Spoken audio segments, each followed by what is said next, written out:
You're watching episode 18 of the Hong Kong Racing Show. Andrew Brown alongside Alex Evers for another huge show. Group 1 racing coming up this weekend at Sha Tin. We will preview the Centenary Sprint Cup featuring Ka Ying Rising and the Stewards Cup featuring Voyage Bubble. Our special guest this week is Michael Adolphson, the head of English coverage at Racing Dubai TV. We're going to talk to Michael about all things Romantic Warrior ahead of the three-time Hong Kong Cup champions Middle East campaign, which kicks off next Friday in Dubai. Cannot wait for that. Really excited for that. Alex, you're currently in LA, but you're just a few hours away from jetting off to Hong Kong for a big afternoon of racing at Sha Tin. Not only those two Group 1s, but I guess you're hoping to be able to photograph some historic record being broken as well. Oh man, this is going to be so exciting. Fly out of LA Friday night, land Sunday morning, straight to the races, set the cameras up, and hope to capture history though. Looking at the book of rides though, I'm not so sure it's going to happen on Sunday. I mean, what do you say? He's got seven rides out of the 11 races. And one of those is a free square, right? With Ka Ying Rising. Then he's got to go 3 of 6, 50% on the other rides. It could be tough. Will be tough, but if anyone can do it, it's Z Purton. 4 wins to go to break the record. As you said, 3 wins to draw level with Douglas White for the most wins by a jockey ever in Hong Kong. It's exciting stuff. It's going to happen. It's going to happen soon. Hopefully it happens when you're there at Sha Tin on Sunday afternoon to capture it all. Interesting, he has only got 7 rides across the 11 races. I see 2 visiting jockeys from Australia, Blake Shin and Craig Williams, both have more rides than him. Yeah, it's interesting. And he's on Romantic Sun too for the Hayes and the Hayes Silks and for David. And I've liked that horse a bunch, but he hasn't had pay dirt yet there in Hong Kong. So maybe that could be one of the winners for him. Which would mean just 1 more to go to draw level with Douglas White. Well, let's dive straight into these 2 absolutely stacked Group 1 races, starting with the Centenary Sprint Cup over the 6 furlongs on the turf. And as we just mentioned, number 1, Ka Ying Rising, probably, or likely, one of Zach's winners on Sunday afternoon. He's looking for an astonishing 9th straight win now, is Ka Ying Rising, in a 2nd straight Group 1 win after his last out victory in the Hong Kong Sprint last month. Helios Express, second behind Ka Ying Rising in the aforementioned Hong Kong Sprint, and has chased him home in all 3 starts of his current campaign. How Deep Is Your Love, number 4, bounced back from a 5th in the Hong Kong Sprint with a last out win in the Group 3 Sprint Trophy over 5 furlongs. James McDonald replaces Zach Purton, who sticks with Ka Ying Rising, of course. And those visiting Australian jockeys I mentioned, Blake Shin and Craig Williams aboard Beauty Waves and Magic Control, respectively, down the bottom of the market there. The all-important speed map shows Victor the winner holding out Ka Ying Rising and Magic Control. Alex, a great race. Who do you like? It's hard to go against the horse whose past performances look like a picket fence. There's just a bunch of ones there, especially with the draw too, being on the outside. Like, in the race in December, right? He got pressed from the outside by Victor the winner. He's kind of put in an uncomfortable position. And I don't think we got to necessarily see him perform up to his highest abilities that day. Whereas here, it looks like he's got every reason to put on a show and do something special here. The interesting one's Magic Control stepping up to the 1200, 1,000-meter specialist on the straight at Sha Tin. Will he be able to carry that speed the extra furlong? I'm not so sure. But I can't see this horse getting beaten. I've literally marked this one off as a free square for Purton on the 4. So Ka Ying Rising on top for you. Magic Control for your exacta, and who you got for 3rd? No, I'm going to stick with what I've been doing every single time they run, and it's Ka Ying Rising over Helios Express. That's how I was in December. That's how I was the run-up, the lead-up race. I'm going to stick to that. And I do think this Helios Express is a really, really nice horse. He just might not be up to this level at 1,200, but I do think we could potentially see him in Dubai later this season. Yeah, well, that would be exciting. In the Alcoz Sprint, we might have to ask Michael Adolphson about that in a little bit. I'm with you here. I can't tip against Ka Ying Rising. Only concern, and it's a very, very minor concern, is that post position for me, and perhaps not being able to slot in if, say, Magic Control takes on Victor the winner for the lead. But there's no one better to find a trip than Purton, and he just knows this horse so well now. Same exacta as you, Helios Express. who's just been so consistent, but I fear is probably going to be the bridesmaid here once again. And I did love that run of How Deep Is Your Love last out when winning under Purton. McDonald gets his chance this time, stepping up in distance. Speaking of the Alcoz, How Deep Is Your Love could be heading there in Dubai a little later in the year as well. Have you got him in your trifecta? I do. I have him for third, and generally the two size horses, you could flip flop them either way, and they've been in photos together the last two runnings, so I don't see what's going to be different today, or sorry, different on Sunday. There, it's just that's the cream of the crop in that sprint division, and if Kiting Rising was the type that he had to have the lead, or he had a certain thing that he had to do in a race where he's just so tractable, he can place himself with his speed, and if he gets that breather, 100 meters of breather on the turn, like he didn't get in December, it's going to be a big gap. I have a feeling he's going to be, how many lengths do you think he wins by? 5 lengths? Oh, over under 4.5 sounds about right. Yep. Yeah, Maybe right? another track record. Oof. I don't know. Even weights too is tough because it should gap these horses a bit more than in a handicap, but That would be the same game parlay. Over 4.5 lengths and a track record. Maybe 10 to 1. hey, imagine if we had same game parlays than racing. How good would that be? Just another opportunity for me to lose money. All right, well, let's take a look at the second Group 1 of the night at Sha Tin, Sunday afternoon there, Saturday night, North American time, of course. It's the Stewards Cup and number 1 Voyage Bubble. The last out Hong Kong mile winner is back, and so is his jockey, James McDonald. Should get a nice run from post 4. California Spangle, been very disappointing this season, steps up to a mile for the first time this campaign. Number 3, Beauty Eternal, was 4th behind Voyage Bubble in the Hong Kong mile after leading the field for most of the way. Last out. Number 5, Galaxy Patch, ran into plenty of traffic in the Hong Kong mile. Did beat Voyage Bubble earlier on in the season. And of course, always got to mention number 6, Cheng Glory, the pride of Iowa, who is ultra consistent. The speed map has Beauty Eternal sitting outside California Spangle. How are you going to light this candle, Alex? It's interesting because yes, there's a little bit of speed with Spangle and Beauty Eternal, but I don't know how quick they're going to go. And with Vincent jumping on Chen Chen Glory, he tends to kind of let him get in a rhythm. So I don't imagine he's going to be as forwardly placed as we've seen him in the past. I can't get past Voyage Bubble at equal weights here. Like I tried to beat him last time, tried to beat him the time before, and he's just much like Romantic Warrior in that he can place himself in a positive position early on and not necessarily be compromised by pace and traffic. He's got a huge advantage. And if you look at his last 6 runs, you throw out anything around an American style left-hand turn, and he's just one of the most consistent horses in Hong Kong.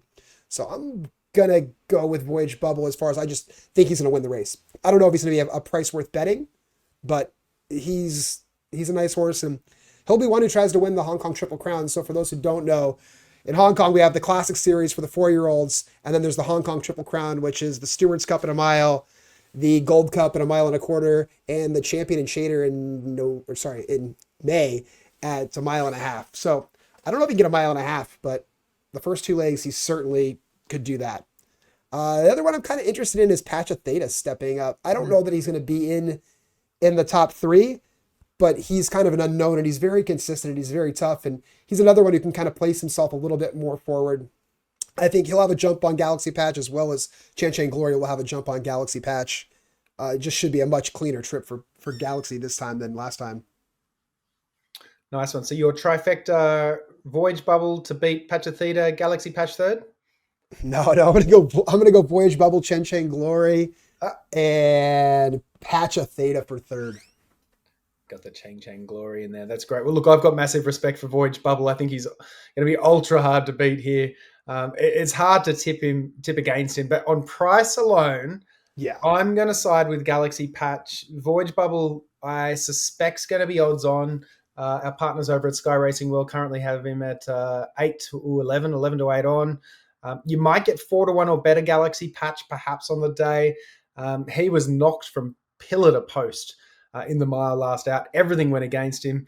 He's going to get back again here, but shouldn't run into those same sort of traffic problems. Blake Shin, a great rider and proven in Hong Kong. I think Vincent Ho would have done just as good a job if he was given another chance, but them's the breaks in racing. He lost the ride after International Day. But it's Galaxy Patch for me on top to upset Voyage Bubble. I'm going to throw Beauty Eternal in for third, who may also run a big race. He could even be looking the winner inside the last furlong, but I suspect that he will get swamped late. We are now just 1 week away from Hong Kong superstar Romantic Warrior making his Middle East debut in Dubai. To get the latest on the Hong Kong superstar, we are joined by a man who wears many hats in our industry, including being the head of English coverage for Dubai Racing TV, Michael Adolphson. Looks like it's still Christmas where you are, Michael. Thanks for joining us on the show. Thank you very much. My spouse is Filipino, so they Christmas lasts from September 1st to February 1st in our house. But yeah, it as you said, it's a really exciting next 8 or 9 days. We're just going to be jumping into this and diving into what's going to be one of the best days of racing in a long time. Yeah, it really is exciting. And I mean, there's always plenty of buzz around Dubai racing this time of year, but what's it like been having the world's record-breaking earner in town these last few weeks? I mean, you'd think there'd be a little more buzz around it. It is exciting when you see him out there and like you see him training. He's inconspicuous going around there with his training partner, and but there's just as much buzz when Laurel River comes out in the morning around the same about half an hour later. So it's usually it's pretty exciting in general here with these superstars, and just down the road we have Kaber Khan who's training for the same day as well. So yeah, it's an honor honestly just to see the horse around and see that the entire Hong Kong backing of him, and how they're taking such a big risk with this 3-race series. Can you tell us a little bit about the race that he is contesting on Friday and the strength of the competition? Well, they're pulling no punches in these 3 races for sure. If he's going to prove himself, he's going to have to start from the get-go. It's the Jebel Hatta. It's the smartest move for them. When they were originally going to go into the Maktoum Challenge, there's always the risk of him just underperforming on the dirt or drawing wide in the short run to the first bend and everything going wrong, and then he's knocked out in the first round of this 3-round title match.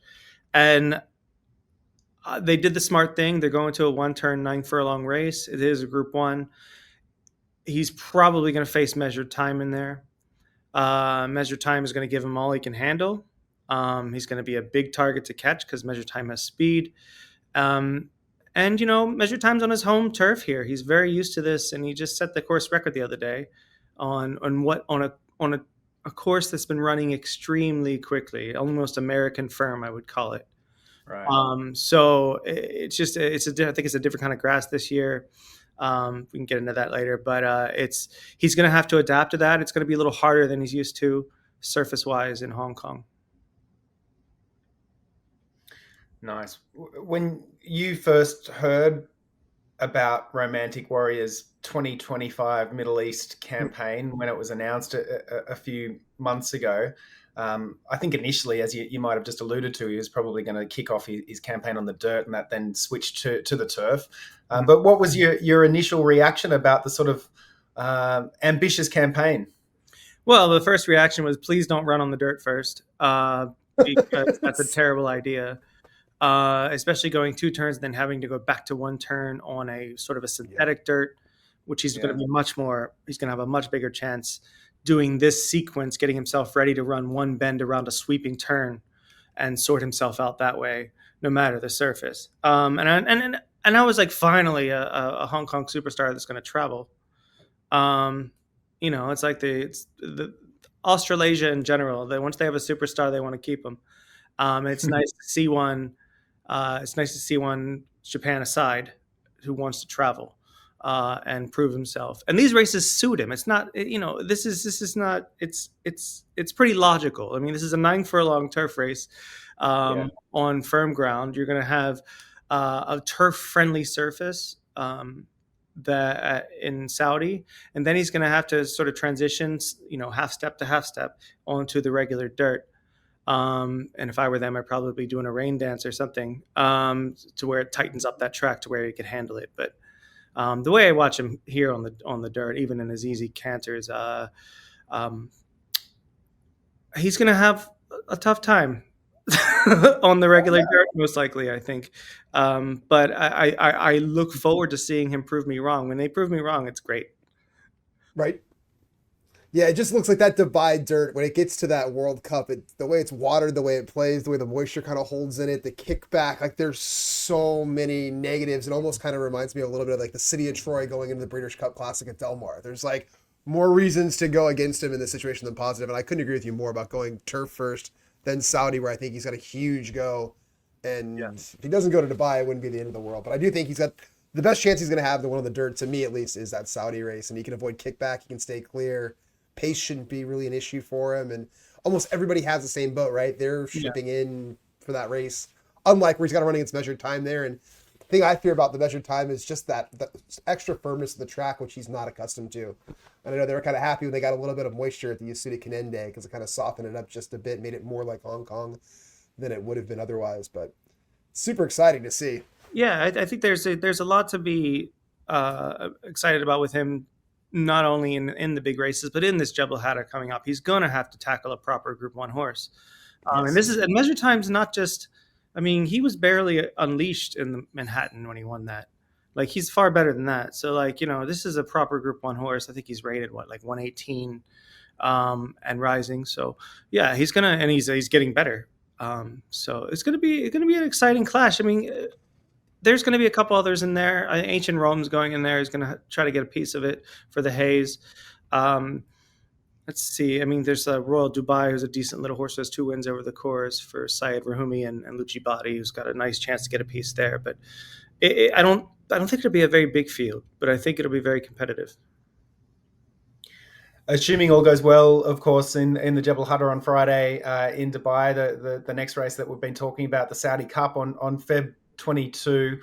And the way this is shaping up, I think this race is certainly going to be the race of the year thus far. And it's going to take some beating for the rest of the year. Forever Young, currently topping the betting at 5-2 on international markets, following his Grade 1 win in Tokyo a couple of weeks back. We've got the Breeders' Cup Classic winner Sierra Leone in there at 3-1. Laurel River, you just mentioned before, Michael's 5-1, and you can currently get around 8-1 about Romantic Warrior on international markets. You have some doubts about the Dubai dirt when he comes back for the Dubai World Cup if he goes that way, but you seem more confident about adjusting to the Saudi dirt. Why is that? They've resurfaced again in Saudi, and they've got it back to what it was in 2020 and 2021. And back then, you did see a lot of turf horses running extremely well. I mean, Ben Battle was one who could handle any kind of surface, but he ran it. He was much better on the grass, and he ran a very good third. A little unlucky, and maybe could have won that race. Then you have your horses like Mishrif.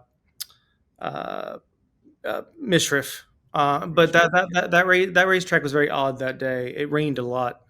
That track took all it could handle. So when he won, so yeah, I mean, I think that he'll have a better chance of that. And to me, it's all about how dirt racing goes on regular sand surfaces and these more synthetic, all weather type surfaces. And it's all about the bend for me, like how they can run on the bend, whether they can hold position, whether they're swimming around the bend and losing ground, slipping, and you're going to see on tracks like Maidan, if they're not full of momentum and full of drive at that point, they're slipping and sliding around and they're losing ground. And with a more sweeping turn, there's more of a camber to it at King Abdulaziz. I think he'll be much more suited to that race working like a turf race, but he's going to have to run it like a soft ground horse.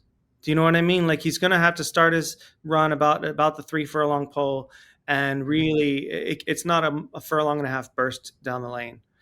He's going to have to start grinding it out like a soft ground horse, and really start putting these horses away. And he's gonna possibly face. What's interesting is we might have 3 different races next Friday on Fashion Friday at Maidan that are going to produce horses for the Saudi Cup race itself. You're going to have Laurel River, who's prepping in a very salty fire break. It's running as a Group 2, but it is a Group 3. You have Mestri in there. You'll have Cagliostro from Wathnan coming in, used to be with Cherie DeVoe, now with Ahmed Al Jahani, who's their trainer here in the Middle East. Then you have Kabir Khan and company. Kabir Khan and Walk of Stars clashing. Both of them won ins in the Saudi Cup. They're clashing in the Maktoum Challenge, and then you obviously have the Jebel Hatta. Right, yeah. So there's plenty of reason for us to be tuning in on Friday, isn't there? With a lot of those horses you just mentioned, then all set to clash in the Saudi Cup the following month. I mean, yeah, very, very exciting times. Would you say, based on that last outperformance, I think we're all Forever Young fans. Is Forever Young, in your opinion, the one to beat at this point, Michael? I mean, I think he's always the horse that's that consistent is always the one to beat. He's the marker, like whether or not but I want to see some progress from him though. I want to see him go from 3 to 4 and move the way I think he should from a pedigree standpoint from 3 to 4, because he's going to have to. Because remember, Sierra Leone's a gun runner, and gun runners move exponentially. The good ones move exponentially forward, just like he did as they age, especially from 3 to 4. So I do expect Sierra Leone to be very tough to beat there and to be a very good 4-year-old. Who knows what Laurel River is going to do? Kabir Khan, if he moves forward in any way, he's running 8s and 9s on the rags. If he moves forward from that into your 4s and 5s, he can win. And for me, it's Forever Young is what he is. Like he's going to run his race. He's going to be very tough to beat. He's going to be grinding his way down there. I'm not sure the resurface is going to suit him as well as we would prefer. I think he likes it more traditional sandy dirt course. I think he's far more likely to win the Dubai World Cup than the Saudi Cup. Right. You're going to be very torn, aren't you, Alex? Two of your favorite horses, Forever Young and Romantic Warrior, going head to head. A little bit. It'll be interesting to me to see if Sierra Leone does go to the Saudi Cup. Chad hasn't really shipped horses internationally, doesn't have too much. So if he skipped that one and ended up in the World Cup, even if he didn't go, I wouldn't be a bit surprised. But Forever Young, he does, with that pedigree, he looks like the type that'll improve with age. And he's seemingly every start on the dirt, whether he's been in the United States, Japan, Saudi, Dubai, he just keeps improving every single time. And the losses he has, he's got excuses for that. You run those races 10 times and you get 10 different results. So I don't know. He's going to be an incredibly tough horse to beat, and probably, at least in my opinion, probably going to be the best dirt horse in the world in 2025. But maybe a little bit of a homerism and a little bit of fandom there. We also don't forget about Factor Cheval. He's running next week here in the. He's going to try the dirt in the Maktoum Challenge. Not sure he's going to love it. But I wouldn't be afraid with them, and I think that this is still in their mind, to still go to the Saudi Cup afterwards because of the very different surface there. And he would be far more dangerous on that kind of a surface. I would put him in. I'd easily see him in the top 5 in the race. But I'd be surprised if he's in the top 5 in the Maktoum Challenge next week. How is Laurel River look training up to these races? I finally I've been watching him, but I finally got like a really close view with him. I went to the yard Tuesday, and he is far more fit than I expected. And I asked Boophead, I was like, is he how is he so fit? You haven't done that. You just had 4 or 5 breezes with him so far, and he's like, he's just very quick in his work, and he's not a lovey-dovey horse. He's no nonsense, like get her done. He doesn't like he keeps a pony with him in the morning because he doesn't like other racehorses, and and the pony keeps the other horses away. He's just very straightforward. And he's, Boopad said he just doesn't really do anything wrong. And he's just very straightforward, and in his training, he doesn't waste your time. So you're getting exactly what you want out of him. As long as you have a schedule and he stays sound, then you're good to go with him. I'd love to. I'm a huge Kabir Khan fan, and I would love to see him win one of these big ones. But if Laurel River rocks up and wins these next 2 races by open lengths and is the horse of the world again, then I'm going to have no problem with that whatsoever. Yeah, the way that Dubai World Cup played out, I mean, it looked like a paceless race, and he got on the really good part of the track that stays tight there on the fence, Mm. and it was no surprise. But watching him run in California, if you had told me when he was winning at Del Mar at 1,400 meters Mhm. that he would win the Dubai World Cup like that, I would have told you you're crazy. Like I could not see him getting 2,000 meters then, and it was very, very impressive. He's got a Bubic just says that it's just efficient, and he doesn't get tired in his works. It's not a surprise pedigree wise that he can handle it. You know, his mother's a full sister to a 10 and 11 furlong Group One horse, Emollient, who was a Juddmonte filly for Bill Mott, and she won the Spinster as well, I believe. But when it was Polytrack, um, this is a huge family that which screams 10 furlongs. It's just that he doesn't look like one. He just looks like a little miler. Mhm. And he's got sprinter speed, but those are the ones that are super dangerous, and we've seen it over and over and over with this line, especially with the into mischiefs. They just wind up lasting longer than we expect. Yep. And if he doesn't like horses around him too, it makes perfect sense why he travels so comfortably with on the lead, easy, no contest. It's makes a lot of sense hearing that. And I look forward to seeing what he does next week, especially because he's going in against a very good Medaglia d'Oro horse who's on top of his game in Mestri for Michael Costa, a leading trainer here in the UAE. And um, Mestri is only raced 4 or 5 times. He's a straightforward front runner. Keeps his head real high. He's probably max a mile and an eighth at the most.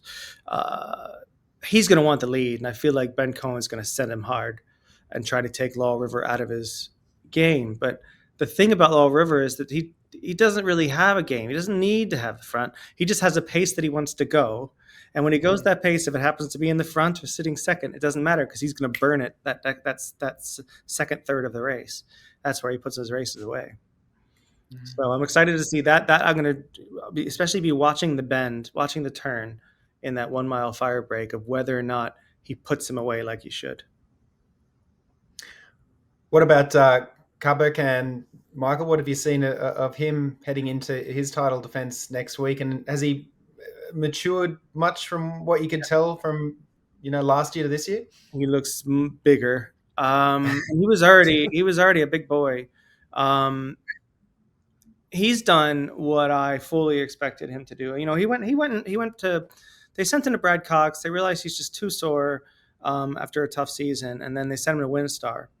And he just spent the summer at Windstar, just recouping and eating and getting a little fat and just enjoying himself and being a horse. And it did him a world of good, apparently. And he's done what you expect a California Chrome to do. Is California Chrome from 4 to 5 was a different animal. Not only was he about 5 lengths faster, but he was bigger. He was bigger and stronger. And he went to he summered at Taylor Made that year when he got nice and strong. So this is a very similar situation, and I hope that it works the same way because Kabir Khan has been working extremely well. I'm going to go watch him in his final work on Saturday morning, and then hopefully he just keeps moving forward. I think that we've not nearly seen the best of him, and he's still figuring it out. And he's got the right trainer. So Doug Watson's just extremely good at what he does, and he's said this is the best horse he's ever had. So I'm looking Wow. forward to I'm looking forward to seeing what he does. And he's going to breaking news, I guess. But he's going to be ridden by Christian DeMiro. Oh, awesome. So which I think is a very good match because Christian can ride. I mean, he can ride a camel on ice skates. You know what I mean? Like he's just one of the best there is on any surface, short or long. So looking forward to seeing how that goes. And he'll have to beat Walk of Stars. Walk of Stars is going to want the front. He's going to go hard. He's got Killer Collect is also going to be in there for Bupat. Bupat's going after Kabir Khan hard in this race. Like he's not like giving him any gimmies. And I think it's going to be just it is a proper centerpiece to a huge day of racing. Yeah, really exciting. Just that we've got all these contenders in different races. Sorry, Saudi Cup contenders in different races too. So plenty to look forward to in the card. Coming from Dubai on Friday morning, it will be North American time, of course. Romantic Warrior kicking off his Middle East campaign. Before we let you go, Michael, looking further afield, further down the track towards the Alquoz a little later. California Spangle won the race last year, of course, from Hong Kong, and trainer John Sires suggesting How Deep Is Your Love, possibly targeting the race after beating Magic Control with Zach Purton up a few weeks ago. He's back in action this weekend in the Centenary Sprint Cup at Sha Tin. I don't know if you've seen much of How Deep Is Your Love, but does he look like the sort of horse that could be competitive in the Alcoz? Of course. The division is weak right now. I think the strongest horse here is maybe running next week as well in the I think it's the Dubai Dash or something of it sort. But it's a proper prep for it, and that's Star of Mystery. She's hopefully going to be running there, and she should be better. I mean, obviously, she was only a half length, 3/4 of a length behind California Spangle last year as a 3-year-old filly. So as a 4-year-old, I expect her to be that much better because her sister Althea got that much better from 3 to 4 as well. So that's going to be fun. But I think that I'm glad the doors have been reopened with Hong Kong. And hopefully they reopen with Australia as well for the Alcoz, because there were years when they would come over and they were always pitching in the top 3 and even won. So them California Spangle coming over, literally going into an easier race than he probably would have gone back home, winning it well. It was great for the game and great for horses shipping in like that. So I think it's fantastic for Middle East racing. I say, How Deep Is Your Love? I hope bring it. I'm looking forward to it, because the Alcoz is just, to me, I mean, you'll see, it was very formful last year, but a lot of times it's just whoever's doing the very best that week, that month, is going to win that race, because there's very, very little separating these horses. Yeah, and the 1,000 meters at Sha Tin seems to translate pretty well to that straight course over there as well. Spangle was dominant in his Griffin year with Sha Tin on the straight, so be nice to see. Helios Express maybe too. Keep an eye on him, that he might pop up over there. Size doesn't mind going. Bring them. They need to come, because I mean, it's not that it's free money, but it's close to it. And No, it's I mean, these sprinters are not winning any awards right now here. So, and that's why I told Phil D'Amato with Motorius, and I'm like, send this horse here. Like, this track is fast. It is American firm, and it's going to be, you might get a little more moisture in March when we have some rains, but it'll only help the track. I mean, it'll just tighten it up. So it is. Internationally, that is the closest thing you're going to find to a California style turf course anywhere in the world. I mean, it's got that firmness to it, and it's even throughout. Like, you have no, the only thing you can complain about when it comes to like the draw and barriers is who you're drawn near, not not where you're drawn. No, you can come from behind, and if the pace breaks down and you got a lone leader, they can stay out there. It's very, very fair. So he doesn't really put you at a disadvantage being anywhere in the field. Yeah, so I said, bring on the internationals. And Motorius can have the experience of Antonio Fraser on top as well if he comes over. One good friend of mine, I told him, I was like, get in his ear, get him down here, get this horse here. That'd be awesome. We just need Phil to travel with a few of his horses. That'd be great. Get him out there. Maybe get him to take Gold Phoenix to Hong Kong for International Day later on this year as well. I mean, come on, Phil. Doug O'Neill's already coming with a couple. So, I mean, there's just get on the plane. No, I mean, it makes sense with the purses being cut in California, to like, if you've got something, especially like Doug does, where he sends not as necessarily his best horses, but he avoids the Baffert horses going over there, and you make some money and win some races. Like, it's a smart move. He's got Raging Torrent coming over, who'll be very much the horse to beat in the Godolphin Mile. So, he's going for the mile, not the sprint? We go for the mile, yeah. The sprint, he won't win. 1200's a little short for him. Yeah, I think he proved that at Del Mar. He just spinning his wheels a little bit with the best of the best. And plus, Straight No Chaser is going to try to do both races here. He's going to go to Riyadh and then try to come here if all goes well. I think he'll win one of them, but not both of them. I'd agree with that. I got one final question for you, Michael.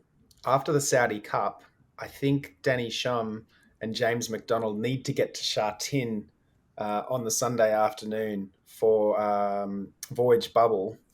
Is there any possible way logistically they could do that on commercial, or are they facing a private jet here? They'll have plenty of money if they win the Saudi Cup, I suppose. So I don't know, out of Riyadh. I don't know, out of Dubai, they might be able to, if they can get a quick flight over to Dubai and then go over. I know there is a direct. There's a commercial flight at 12:25 That'll from get you there at Dubai. that out of Riyadh, that gets you to Hong Kong at 1 p.m. So you've got 3 hours to get to the races. Then they'll be fine in that regard. I mean, it'll be if it's Saudi Air, it's unfortunate because you won't be able to have a glass of wine. But um, I mean, to either drown their sorrows or celebrate, one of the two, but it's that should be fine. And getting out of there, yeah, getting out of Riyadh and going direct is your best way to go. And if it gets you there, I mean, 1 p.m. on a Sunday in Hong Kong, they should be able to get to Sha Tin. I And may be trying the same thing. yeah, There's a chance. That's why I'm so educated on it, because I've been looking at it for 3 days trying to figure this out. the race itself, the big race itself, goes off I think around 8:45, 9 o'clock. So I mean, you can be done in and out of there by 10:30 to head to the airport, and the airport is 15 minutes away. And you can have a car set up for you straight from King Abdulaziz, and there's really no traffic. It's a straight shot. That's one cool thing about, like, the one hotel that I stay at, and the track and the airport are in the middle of nowhere, but they're near each other. Good. so, so it's nice. So everything, they're all like 15 or 5 to 15 minutes away from each other. So All right. Well, Michael, thank you so much for your time. I think James and Danny will face a little less logistical issues getting from Sha Tin to Dubai on Sunday night after the races, I think. And James is going to be on Romantic Warriors back for his final hit out on Tuesday morning, heading into the big race on Friday night in Dubai. Thank you so much for your time, Michael, and all your valuable insights. We'll be watching on with plenty of interest as Romantic Warrior kicks off his Middle East campaign. thank you so much. I'm always here for you guys whenever you need me. Thanks, Michael. Great to have Michael join us as we look forward to Romantic Warriors Middle East campaign. Alex, you've got a bit of a campaign coming up yourself. Hong Kong on Sunday, and then hopefully off to Dubai as well. Wish I was in your shoes. Enjoy and smooth travels, mate. You won't want to be in my shoes there in the back row of the plane for 15 hours. I can guarantee you that much. Friday night, you're going to be like, oh, I'm on the couch watching Netflix while Evans' knees are pushed into his chest. But it's a small price to pay to be a part of history. And hopefully it all works out positively. We've been doing the Purton thing back from September, trying to line up the dates and see where it's gonna fall. And it's looking like it's a good thing here, but we'll see. And maybe I have to stay for a Happy Wednesday meeting this week or next week. Sorry. Under lights, he might break the record then as well. Well, where he got his first win, there's that incredible photo of him, like, you got for a guy who doesn't celebrate, at the wire doing the one finger, the one up. In fact, funny story about Purton. We were there a couple of years ago, and he won, I think, five races on the card at Sha Tin, and all the photographers are yelling, Zach, put up a five like this, and he goes, I only know one number. And smiles back at him. all right. Well, it should be a great day on Sunday. There was another horse you wanted to mention too, wasn't there? Yeah, one that I've been following since I was there in December. Invincible Shield, coming over from Australia. He'd won his last 4 starts over there at Doombin, if I'm pronouncing that correctly. But Yep, I know the barn likes him a lot, and they paid a nice chunk of money for him. But the barriers weren't very kind to him. I don't know what his price is going to be, and if he's short, that's probably a bit to overcome. 131 pounds, the barrier 14. But his trial a couple weeks ago was really nice on the dirt, where he finished first, and he's just kind of one that, when the Mafu starts smiling about a horse, I kind of take notice about that. And his Mafu had been around a couple good ones in the past, Beauty Generation, Golden 60. So I kind of like to take those hints when I can. All right, we'll keep an eye out for Invincible Shield on Sunday afternoon as well. That's the show. Good luck with all of your bets at Sha Tin this weekend. Good luck to Zach Purton as he closes in on the all-time wins record by a jockey in Hong Kong. Good luck to Alex. Hopefully he's there to witness that history. And we'll see all of you next time on the Hong Kong Racing Show.